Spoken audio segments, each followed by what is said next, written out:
항상 기뻐하고 즐거워합니다. 그리고 쉬지 않고 하나님께 기도합니다. 범사에 감사하며 찬송합니다. 그리고 모든 영광을 하나님께 돌리며 살아갑니다. 그렇게 하면서 그들은 행복해합니다. 왜 그런가? 전지전능하신 창조주 하나님, 영원불변하신 사랑의 아버지께서 약속하신 대로 응답하시고 이루어 주시기 때문입니다. 오늘 본문도 예레미야 선지자가 여호와 하나님의 말씀을 듣고 26절에 보니 내가 깨어보니 내 잠이 달았더라. 그렇게 고백합니다. 내가 깨어보니 내 잠이 달았더라. 달았다는 이 말은 마음에 들었다, 또는 마음이 즐거웠다, 마음이 달콤하였다, 뭐 그런 뜻입니다. 내가 깨어보니까 마음에 들었습니다. 하나님 여호와의 말씀이 마음에 들고 마음이 즐겁고 마음이 달달해졌다는 것이죠. 왜? 하나님께서 약속하신 대로 응답해 주셨다는 것입니다. 응답을 받으니 너무나도 즐겁고 행복합니다. 잠도 달할 수 있다는 것이죠. 이러한 일들은 우리가 말씀을 통해서 하나님의 응답을 받고 마음이 즐겁고 다른 그러한 고백을 하는 믿음의 사람들 우리는 보게 됩니다. 사무엘상 2장 1절에 보면 한나가 기도하이르되 내 마음이 여호와로 말미암아 즐거워하며 내 뿔이 여호와로 말미암아 높아졌으며 내 입이 내 원수를 향하여 크게 열렸으니 이는 내가 주의 구원으로 말미암아 기뻐함이니라 그랬습니다. 한나는 내 마음이 여호와로 말미암아 즐거워한다 합니다. 어떤 마음이었습니까? 슬픔이 가득하고 마음에 격동이 되고 원통한 마음이 가득 찼던 그 마음이 여호와로 말미암아 즐거워해졌습니다. 왜? 기도가 응답되었다는 거죠. 그리고 이 한나는 내 뿔이 여호와로 말미암아 높아졌다 합니다. 원래 한나의 뿔은 어떠했습니까? 그 자존심과 처지가 짓밟혀서 바닥에 깔려 있었습니다. 할 말이 없다는 것이죠. 그런데 여호와로 말미암아 내 위치를 회복했다는 것입니다. 그 위치가 어떤 위치입니까? 원래 한나는 그 남편의 사랑을 계속 받았습니다. 사랑은 계속 받았지만은 마음은 자존심, 뿔은 밑바닥에 짓밟혀 있습니다. 그랬는데 이제 남편이 뭐 사랑해주고 뭐 그래 안 해도 자동으로 내 뿔이 높아지더라는 것이죠. 모든 위치가 회복이 되었다는 것입니다. 한나는 내 입이 원수들을 향하여 크게 열렸다고 고백합니다. 한나의 입이 어떠했습니까? 할 말이 없어서 답답합니다. 내가 사랑을 받고 내가 하나님의 은혜를 입고 아무리 자랑해봐야 결과가 보이지 않으니까 너무 답답한 거죠. 뭐 그렇게 믿음 좋다 하더니 기도하더니 은혜 받았다 하더니 복 받았다 하더니 뭐 그 모양 그 꼴이냐 할 말이 없습니다. 그런데 원수들을 향하여 크게 열렸다고 합니다. 다시 말해서 당당하게 외칠 수 있게 되었다는 것입니다. 큰 소리 칠 수 있게 되었다는 것입니다. 또 내 주의 구원으로 말미암아 기뻐한다고 고백합니다. 왜? 주의 구원으로 주님께서 나의 모든 문제에서 건져주신 하나님의 은혜로 말미암아 내가 즐겁게 되고 내가 유쾌하여지고 내가 기뻐하게 되었다는 것이죠. 이게 바로 응답을 받은 사람들이 즐거워하는 그 모습, 잠도 달아지는 그러한 은혜인 것입니다. 시편 16편 11절에 주께서 생명의 길을 내게 보이시리니 주의 앞에는 충만한 기쁨이 있고 주의 오른쪽에는 영원한 즐거움이 있나이다. 다윗은 고백합니다. 여호와께서 생명의 길을 내게 보여주셨다. 답답하고 사방에 우겨싸움을 당하는 그러한 상황임에도 불구하고 하나님께서 생명의 길을 보여주셨다는 것이죠. 다시 말해서 응답을 받았다는 것입니다. 응답을 받고 보니 충만한 기쁨이, 주님 앞에 있는 충만한 기쁨, 주의 오른쪽에 있는 영원한 즐거움이 내게 넘쳐나게 된 것이죠. 시편 119편 143절에 환난과 우환이 내게 미쳤으나 주의 계명은 나의 즐거움이니이다. 시편 기자는 이 세상을 살아가면서 환난과 우환이 내게 자꾸만 찾아오고 있지만은 그래도 즐겁다는 것이죠. 왜 즐겁습니까? 주의 계명은 나의 즐거움이니이다. 하나님께서 약속하신 말씀대로 내게 즐거움이 되도록 역사해 주신다는 것이죠. 응답해 주신다는 것입니다. 누가복음 19장 4절로 6절에 앞으로 달려가서 보기 위하여 돌모가 나무에 올라가니 이는 예수께서 그리로 지나가시게 됨이라. 예수께서 그곳에 이르러 쳐다보시고 이르시되 삭개오야 속히 내려오라. 내가 오늘 내 집에 유하여 하겠다 하시니 급히 내려와 즐거워하며 영접하거늘. 세리장 삭개오는 모든 동족들에게 조롱받고 손가락질 받고 죄인이라고 그렇게 인정을 받는 사람이었는데, 외로운 사람이었는데, 답답하고 슬픈 사람이었는데, 예수님이 어떠한 분인가 보기만 원했지만은 그 예수님께서 놀랍게 응답해 주시는데, 오늘 내가 내 집에 거했다, 내 집에 유하겠다. 주님의 음성을 듣고 오니 즐거워서 너무나도 즐겁고 행복해서 그는 기쁜 마음으로 주님을 영접하였습니다. 영접하고 그 즐거움을 그냥 멈출 수가 없어서 어떻게 합니까? 내가 남의 것을 빼앗았으면 5배나 갚겠습니다. 내 재산 절반을 팔아서 가난한 자들에게 주겠습니다. 너무 즐겁고 행복한 거예요. 왜? 주님의 응답이 있다는 것입니다. 단순하게 보기만 원했는데 주님께서는 오늘 내가 내 집에 유하겠다고 응답해 주시던 것이죠. 이렇게 하나님께서 응답하시는 그 응답은 항상 응답받는 믿음의 사람들로 하여금 즐겁게 만들어줍니다. 오늘 응답 34번째, 마음이 들어 잠까지도 달콤하고 즐거운 여호와 하나님의 응답에 대하여 살펴봄으로써 우리 모든 성도들이 이 험악한 세상 살아가는 동안에 언제나 단잠과 마음이 기쁘고 즐거운 나날이 끊임없이 이어지는 행복한 성도이 되시기를 주의 이름으로 축복합니다. 우리는 하나님께서 어떻게 응답하셨길래 이 예레미야가 잠이 달았다고 고백할 수밖에 없는가? 3가지를 살펴봅니다. 첫째, 다시 여호와께서 복 주시기를 원하노라 응답하십니다. 23절에 만군의 여호와 이스라엘 하나님께서 이와 같이 말씀하시니라. 내가 그 사로잡힌 자를 돌아오게 할 때에 그들의 유다 땅과 그 성읍들에서 다시 이 말을 쓰리니 곧 의로운 처소여 거룩한 산이여 여호와께서 내게 복 주시기를 원하노라 할 것이며, 다시 여호와께서 내게 복 주시기를 원하노라 할 것이다. 여호와께서 다시 복을 주시기를 원하겠다고 응답해 주시다는 것입니다. 언제입니까? 사로잡힌 자를 돌아오게 할 때에, 다시 말해서 모든 것을 다시 회복시켜 줄 때입니다. 우리는 민수기 6장 24절 27절에 여호와는 내게 복을 주시고 너를 지키시기를 원하며 여호와는 그의 얼굴을 내게 비추사 은혜 베푸시기를 원하며 여호와는 그 얼굴을 내게 향하여 드사 평강 주시기를 원하노라 할지니라. 하라. 그들은 이같이 내 이름으로 이스라엘 자손에게 축복할지니 내가 그들에게 복을 주리라. 하나님께서 이렇게 복을 빌라고 말씀하셨고 하나님께서 그렇게 복을 주시겠다고 약속하셨습니다.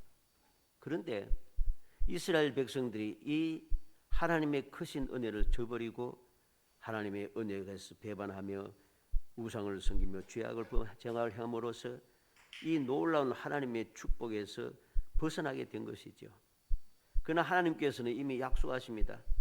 신명기 30장 8절로 10절에 너는 돌아와 다시 여호와의 말씀에 청종하고 내가 오늘 내게 명령하는 그 모든 명령을 행할 것이라. 내가 내 하나님 여호와의 말씀을 청종하여 이 율법책에 기록된 그의 명령과 규례를 지키고 내 마음을 다하며 뜻을 다하여 여호와 내 하나님께 돌아오면 내 하나님 여호와께서 내 손으로 하는 모든 일과 내 몸의 소생과 내 가축의 새끼와 내 토지 소산을 많게 하시고 내게 복을 주시되 곧 여호와께서 내 조상들을 기뻐하신 것과 같이 너를 다시 기뻐하사 내게 복을 주시리라. 돌아오면은 다시금 복을 주시겠다 합니다. 다시 기뻐하시고 다시 복을 주시겠다 하십니다. 이 언약의 말씀대로 이제 예레미야 선지자를 통하여서 다시금 회복시켜 주신다는 것이죠. 내게 복 주시기를 원하노라 할 것이며, 주님께서 다시 복 주시기를 원한다고 응답해 주셨습니다. 다시 회복시켜 주신다는 거죠. 약속하신 말씀대로 회복시켜 주시는 응답이 있으니 이 응답의 말씀을 들은 예레미야 선지자는 마음이 즐겁을 수밖에 없습니다. 행복해질 수밖에 없습니다. 잠을 깨우고 보니 너무나도 그 잠이 달아졌다는 것이죠. 잠들기 전에는 너무나도 답답했습니다. 너무나도 슬펐습니다. 너무나도 괴로웠습니다. 왜? 하나님께서 유다 백성들에게 전하는 말씀이 다 절망적인 말씀이에요. 절망적인 말씀만 들었는데 이제 그러한 절망적인 마음을 갖고 잠들었는데 하나님께서 응답해 주시는 그 응답을 듣고 보니까 답답했던 그 잠이 깨우러 할 때는 달아지더란 것입니다. 두 번째로 농부와 인도자가 함께 할 것이라 응답해 주십니다. 놀라운 말씀입니다. 24절에 유다와 그 모든 성읍에 농부와 양떼를 인도하는 자가 거기에 함께 살리니, 농부와 양떼를 인도하는 자가 함께 산다 합니다. 얼마나 놀라운 축복입니까? 이 응답이 너무나도 놀랍습니다. 농부가 누구입니까? 시편 80편 8절에 주께서 한 포도나무를 애굽에서 가져다가 민족들을 쫓아내시고 그것을 심으셨나이다 했습니다. 요한복음 15장 1절로 2절에 나는 참 포도나무요 내 아버지는 농부라. 물은 내게 붙어있어 열매를 맺지 아니하는 가지는 아버지께서 그것을 제거해 버리시고 무릇 열매를 맺는 가지는 더 열매를 맺게 하여 그것을 깨끗하게 하시느니라. 예수님께서 친히 농부가 누구라 하십니까? 아버지 하나님께서 농부라고 하십니다.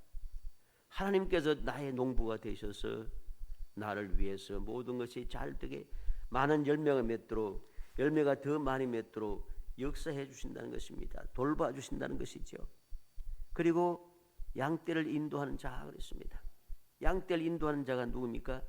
창세기 28장 15절에 내가 너와 함께해서 내가 어디로 가든지 너를 지키며 너를 이끌어 이 땅으로 돌아오게 할지라 내가 내게 허락한 것을 다 이루기까지 너를 떠나지 아니하리라 하나님께서 야곱에게 약속하십니다. 창세기 46장 4절에 내가 너와 함께 애굽으로 내려가겠고 반드시 너를 인도하여 다시 올라올 것이며 요셉이 그의 손으로 내 눈을 감기리라. 하나님께서 친히 애굽으로 함께 내려가고 반드시 너를 인도하여 다시 올라올 것이라고 약속하셨습니다.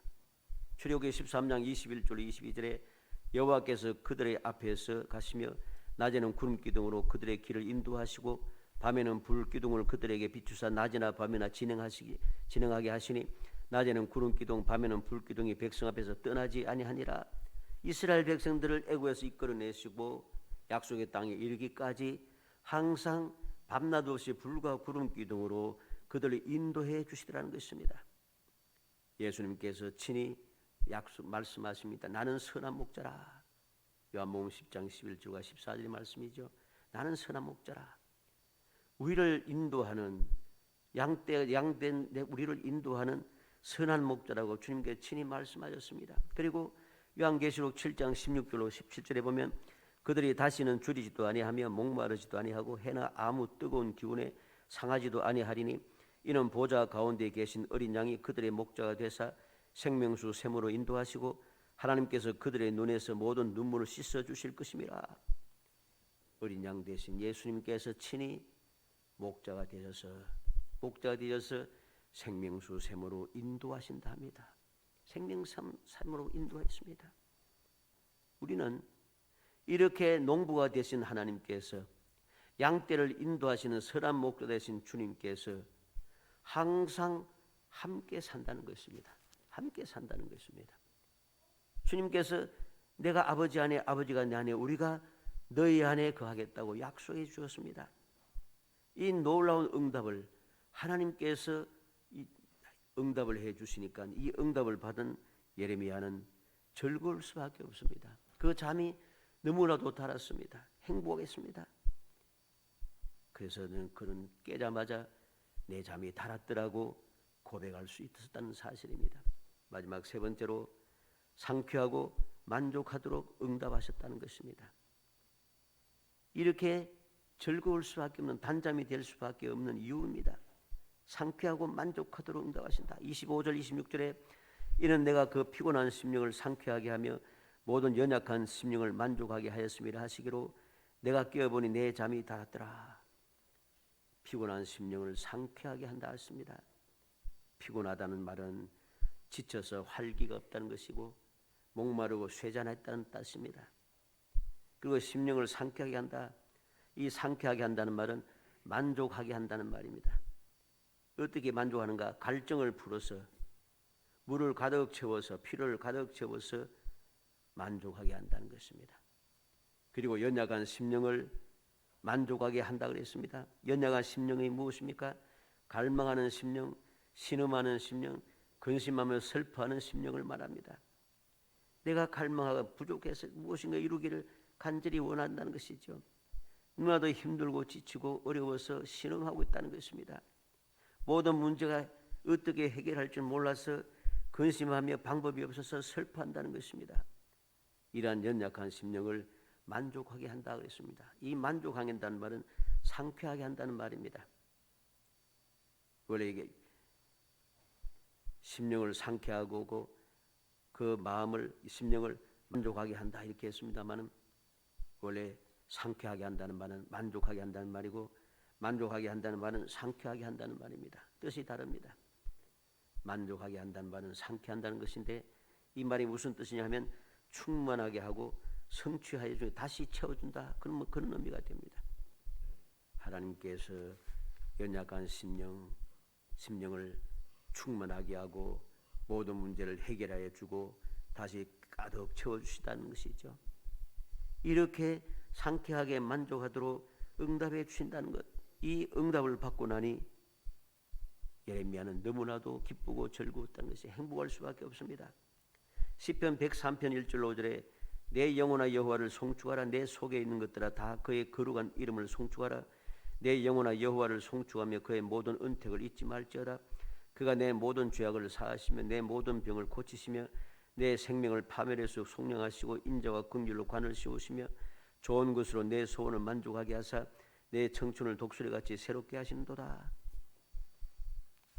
시편 기자는 여호와를 송축하라, 거룩한 이름을 송축하라, 끊임없이 여호와를 송축하라고 모든 은택을 잊지 말라고 그렇게 끊임없이 다짐하고 있습니다. 왜 그렇습니까? 모든 죄악을 사하시고 모든 병을 고치시고 파멸에서 속량하시고 인자와 긍휼로 관을 씌워주시고 좋은 것으로 소원을 만족하게 하시고 청춘으로 독수리같이 새롭게 하시고 이렇게 모든 것을 회복시켜 주어서 내 모든 삶 자체를 상쾌하고 만족하게 만들어 주시니 너무나도 즐거운 것이죠. 그래서 여호와를 송축할 수밖에 없는 것입니다. 고린도후서 3장 4절 5절에 우리가 그리스도로 말미암아 하나님을 향하여 이 같은 확신이 있으니 우리가 무슨 일이든지 우리에게서 난 것 같이 스스로 만족할 것이 아니니 우리의 만족은 오직 하나님으로부터 나느니라.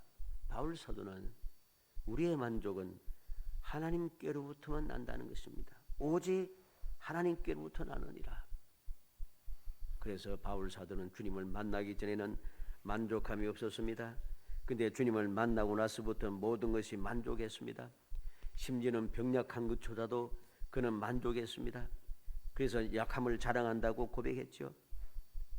그는 예수님 때문에 고난을 받고 끊임없이 핍박을 받으면서도 예수 그리스도의 십자가 밖에는 자랑할 것이 없다고 그는 담대하게 외치고 있습니다.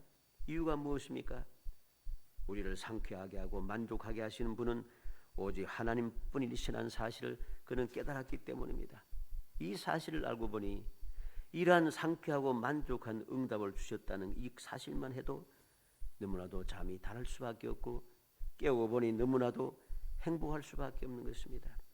그래서 그는 기쁜 마음으로 이 말씀을 그대로 전하게 되는 것이죠. 사랑하는 성도 여러분, 우리는 우리의 응답이 얼마나 기쁘고 즐거운 것인가를 다시 한번 마음에 새기겠습니다. 많은 믿음의 사람들이 신앙생활을 하면서 하나님의 은혜로 응답을 받는 삶을 살아왔는데 응답을 받는 사람답게 즐거워하며 살아가지 못합니다.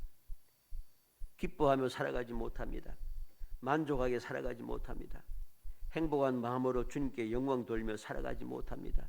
왜 그렇습니까? 하나님의 응답을 허투루 생각했기 때문입니다. 하나님께서 응답하시는 그 응답의 소중함을 잊어버렸기 때문입니다. 모든 것이 그냥 우연히 되어지고 재수가 좋아서 되어지고 그렇게 생각하는 것이죠. 하나님의 은혜를 올바르게 깨닫지 못하고 하나님의 은혜를 헛되이 받게 되니까 만족함이 없어진 것입니다. 주님께서 응답해 주시는 그 응답이 즐겁고 감사하고 기쁘고 행복하지 못하는 것이죠. 처음에는 그냥 기쁘다고 하고 감사하다고 이야기하다가 순식간에 그 기쁨과 감사는 사라지고 이제 모든 것이 내 능력이고 내가 재주고 내가 열심히 해서 이루어졌다고 그렇게 자꾸만 이야기하게 되고 은혜를 망각하게 되는 것이죠. 배은망덕하게 되는 것이죠. 그러니 이제까지 신앙생활을 오면서 하나님께 받은 응답이 그렇게 많음에도 불구하고 신앙생활을 즐겁게 하지 못합니다. 신앙생활을 하는 것이 행복하지가 않습니다. 신앙생활하는 것이 너무 힘들다고 합니다. 신앙생활하는 것이 너무나도 무겁다고 이야기합니다. 우리는 명심해야 됩니다. 왜 신앙생활이 힘들고 어려운가? 은혜를 망각한 결과입니다. 어찌하든지 우리 모든 성도들이 오늘 예레미야 선지자가 잠이 깨어오고 나서 내 잠이 달았더라고 당당하게 즐거운 마음으로 이렇게 선포할 수 있는 이러한 예레미야의 마음을 마음에 새겨서 어찌하든지 주님께서 내게 응답하신 것이 너무나도 크고 너무나도 만족하고 너무나도 복된 것임을 마음에 새기고 또 새겨서 이제까지 응답하신 하나님, 지금 비록 힘들고 어려워도 앞으로도 약속하신 대로 계속해서 응답하실 것이라는 확신을 가지고 어떠한 상황에서도 즐거워하는 성도, 어떠한 상황에도 행복하게 주님의 평안 가운데 기쁨으로 주님 가신 길을 따라가는 성도가 되어서 반드시 주님께 주시는 그 응답을 반드시 누리면서 끊임없이 체험하고 금년도 믿음의 실상과 믿음의 증거를 끊임없이 누리며 살아가는 누가 뭐라도 행복하다고 당당하게 말할 수 있는 그러한 성도들이 되시기를 주의 이름으로 축복합니다. 은혜 감사합니다. 사랑하여 주셔서 택하여 주시고 택한 저희들 하여금 주님의 은혜를 다시 한번 알게 하시고 주님께서 응답하시는 그 응답이 얼마나 소중하고 얼마나 복되고 얼마나 기쁘고 즐거운지 다시 한번 깨닫게 하심을 감사합니다. 주여 믿음을 주옵소서. 주님의 은혜를 잊어버리지 않게 하여 주옵소서. 주님의 은혜를 헛되이 받지 않게 하여 주옵소서. 주님의 은혜를 소중히 여기고 이제까지 응답하셨던 하나님의 그 은혜와 사랑이 지금도 변함없이 함께하고 앞으로도 영원히 함께하심을 굳게 믿으며 즐거워하며 살아가는 저희들이 되게 하시기 원합니다. 감사 찬송하며 살아가는 저희들이 되게 하시기 원합니다. 소망의 즐거움을 가지고 항상 주님 가신 길을 따라가고 주님만 바라보며 살아가는 저희들이 될 수 있도록 성령께서 감화 감동하시고 도와주시옵소서. 예수님의 이름으로 기도합니다. 아멘.